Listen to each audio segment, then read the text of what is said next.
welcome back for more musings with Eleni. Me.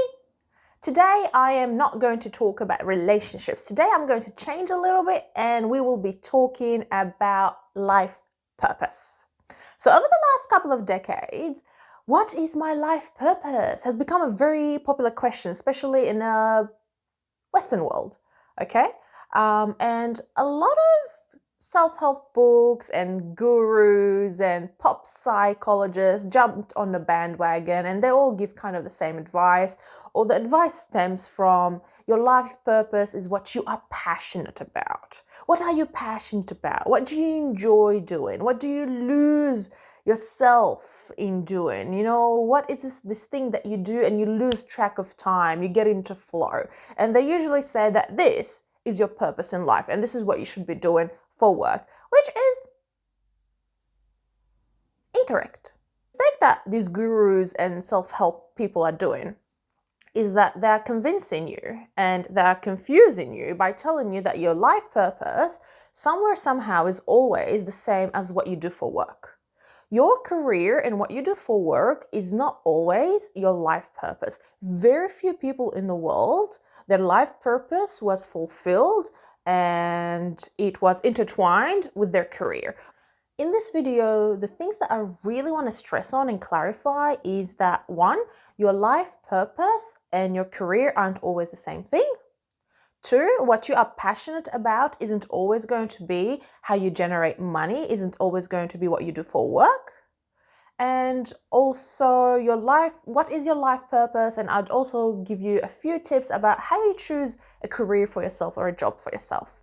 I want to start with the first one. Your career isn't always your life purpose.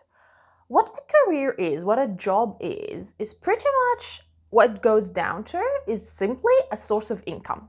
It's the way God, the universe, whatever you believe in, provides you with the means and the resources that you need to pay your bills, put food on the table, send your kids to school, pay your medical bills, pay your education bills. Your job is a source of income, and that's really what it is. It is not always going to be how you change the world and how you influence people and how you leave this place a better place. Really, it's pretty much a source of income. I hear a lot of people so dissatisfied with their jobs and with their work, and they think that it's because they are not doing what they are supposed to be doing. Their job is not in line with their life purpose and the mission that they have been called for. Really, this is a trap, and it will only make you struggle more, because work isn't always going to be how you influence the world, how you bring change to the world, and how you leave this place better than you found it. That's purpose. It's not always work. So tips as to how do you know what is a good job for you? What is work for you? I'm not saying that go and spend your life being in a miserable job, in a miserable career that doesn't satisfy you in any way, just because it's a source of income. If you have opportunities to change and improve your working conditions and do something that you enjoy a little bit more, something that's a lot more satisfying, then go ahead, do it. The number one tip that I give to people when they say to me, what should I do for work, especially, teenagers, college kids and all of that, is actually what are you good at? Not what are you passionate about, not what you love doing. What are you good at? Because no one is going to pay you money to do what you're passionate about or what you love doing. People are only going to pay you money for something that you're good at. Let that sink in. So I always say to people, look at your skills. Are you good at math? Are you good at art? Are you a good communicator? Are you better at working with your hand? Are you more techie? Do something that you are good at, because then people will hire you. And regardless to whether you're an employee or an entrepreneur, if you are good at what you're doing, you're going to get promotions. You're going to get those jobs. You're going to have companies fight over you. And if you're a business, then you're going to get a lot of sales from your service or for your product, okay? Do what you're good at. And the thing about doing what you're good at is that it comes with positive reinforcement. When you're good at something, people praise you, people applaud you, people compliment you, and that sends positive feedback. And it actually feeds your ego and makes you feel good and proud of yourself. And that motivates you. It's very motivational and it pushes you to do more and better. For example, I was always good at science when I was at school. I wasn't passionate about science. I wasn't in love with science. It's not that, oh my God, there's nothing else that I would rather do in my life than be a scientist. No, but I was just good at it. I was gifted. I could understand theories and, work out equations that other people didn't. And that made me feel good. And when I got those good results, those good marks, and when I got the praises from the teachers, that motivated me. And I read more and I researched more and I practiced more and I did more homework and I got higher and higher and higher results. And therefore, I love science. But my main love for science is because I was really good at it and it gave me a lot of positive reinforcement, which is very important. And can you imagine if you take that into your career, into your job, and you're really good at something, as if someone's gonna lay you off or sack you because you're really good at something? Example, you have lawyers out there who will, in Australia for example, who will always be on 80,000, 90,000 a year. Yet you have lawyers out there who are getting paid, people will throw at them tens of thousands of dollars per case, hundreds of thousands. People will beg them to come to their firm and be a partner. Why? Because one lawyer is good at what he's doing and the other lawyer is not good at what he's doing or she's doing. So do what you're good at and you will live a satisfied life because you will feel fulfilled, that you are good enough, that you are productive, that there's something that you do differently to others and you are praised for it. So that's what you should do for work. That's what you should look for when you are choosing a career or a job for yourself. Very important to have hobbies. It is very important to have this thing that you do once a week or every day that disconnects you and detaches you from your life. It gives you that mental and physical break and you just lose yourself in it, you enjoy it, you get your creative juices flowing. And it is very important to have that time and for it to be private for you.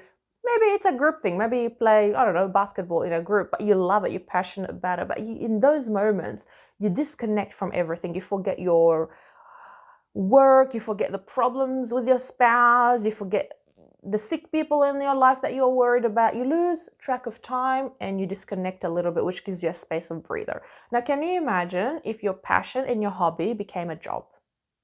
I'll give you an example. I know a lady who is very gifted at making cakes and she used to make those amazing cakes for everyone. And then family and work people started to say to her, you should start a business, you should start a business, you're so good. And she did. She did a side hustle. So she did not quit her job. She just did it on the side. And then a couple of years later, she keeps on posting all these amazing cakes on her Instagram page. I happened to catch up with her over Christmas and she said to me that she wants to stop doing it. Why? Because what was something that gave her a lot of joy doing now become more burdensome because now it's taking up a lot of her free time, which is impacting on her ability to do the other things. For example, spending time with her grandchildren and her children, going on holidays, because guess what? She has all these wedding cakes to make now. And also it's a business, which means you have to worry about clients, client satisfaction, people canceling the last minute, charging people accounts, people not paying, and all these other demands. And suddenly also her creativity was kind of stunted because now people come and tell you exactly what they want. So there's no room for creativity. So it became more of a burden than something joyful. So she decided that she wants to stop that. And she's only going to go back to her good old days, which is making cakes for her family and her close friends and for work. Because she enjoyed that. As a business, it ruined it for her. It took the joy and the passion out of it. And this is the risk that you could fall into when you listen to all these self-help gurus who say to you, look for what you're passionate about and do that for work. That's what you're meant to do. Some people are very lucky. They've turned their passions into careers, but also that comes at a cost. And some people will always struggle to turn their passion into career, or when they turn it into a career, into a source of income, it actually loses its flavor. It loses its taste because it becomes a business now. It becomes a job. And then they're stuck in that same cycle of, I'm in a rut again. Okay? And this is why what you're passionate about isn't always going to be your life purpose and isn't always going to be what you're going to do for work.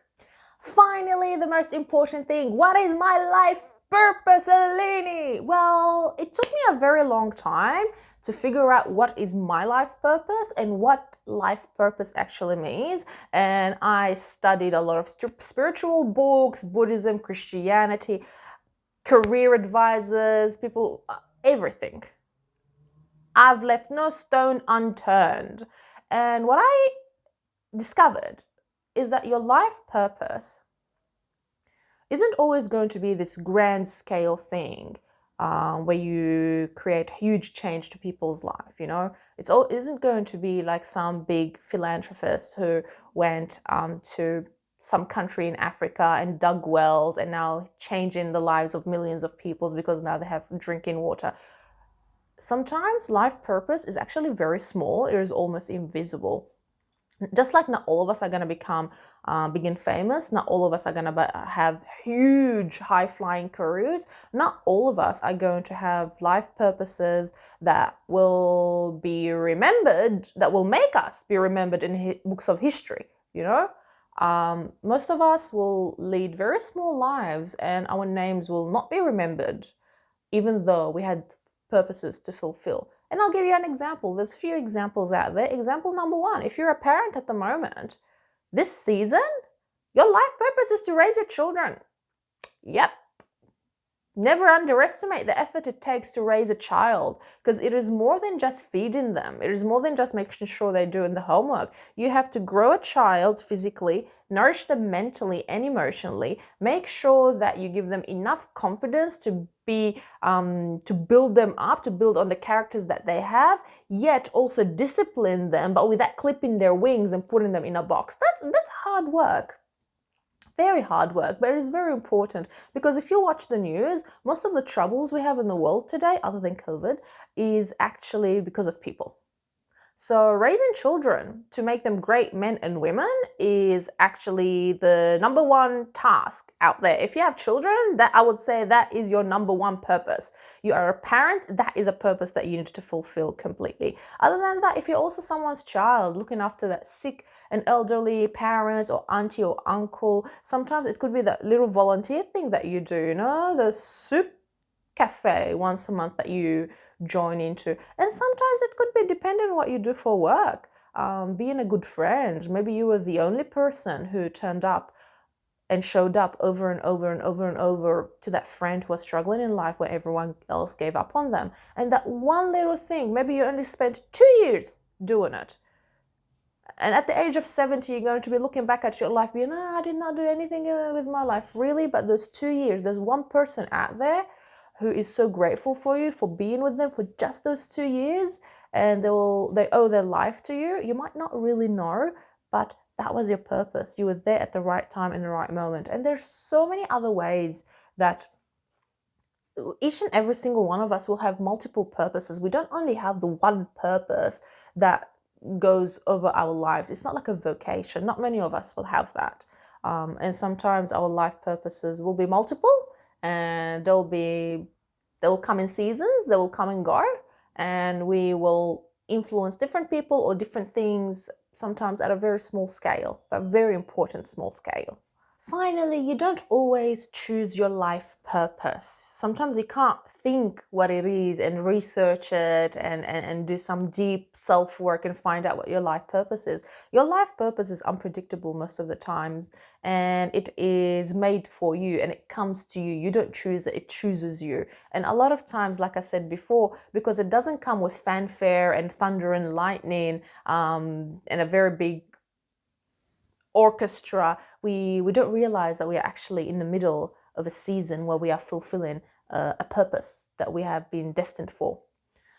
But if you want to do that self-reflection, if you want to do that work and try to figure out what your life purpose could be, one thing that I would say is go to your philosophy of life. What is your philosophy of life?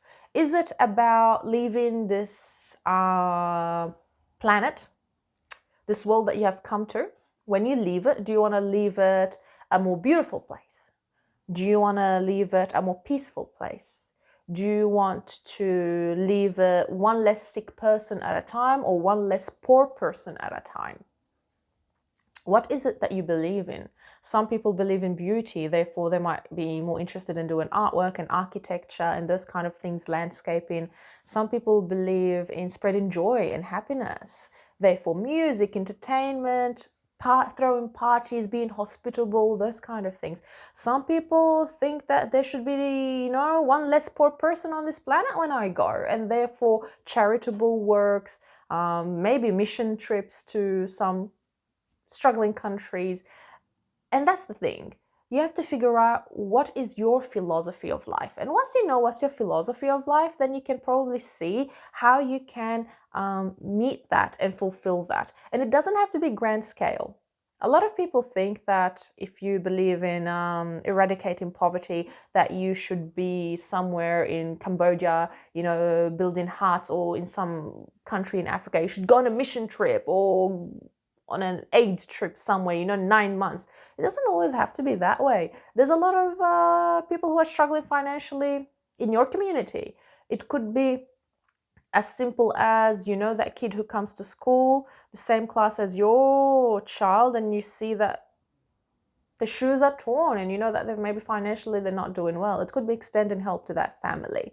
You don't always have to go grand and big. Things can be done small scale. It could be the elderly person who lives across the road who just recently lost their spouse, and they're alone, and that their children live interstate and they don't visit them. Maybe cooking them a hot meal, or inviting them over on the weekend when you have a barbecue, or maybe when you go into the shops, knock on the door, and the elderly and they don't drive anymore. They knock on the door and say, hey, I'm going to the shops. Do you need to do any shopping? I'm more than happy to go with you and bring you back. It's those kind of things sometimes that are life purpose. It doesn't always have to be big and great. It doesn't always have to get you the likes on Instagram and on Facebook. A lot of people are fulfilling the life purpose and no one's seeing it. Even themselves don't see it and don't know it. So don't think big, think small, and start with, what is my philosophy of life? When I leave this place, how do I want to be remembered? What do I want to be remembered for? And from there, you can get the gist of what is it that is your purpose, that you can work towards and fulfill. And this is it, folks. We have reached the end of our video. I hope that you found it useful and maybe you've learned something new. And if you think there's someone who would benefit from the words of wisdom shared in this video, please don't hesitate to share it with them. Maybe tag their name in the comment section, and also like this video. And until I see you next time, take care of yourself and of those around you.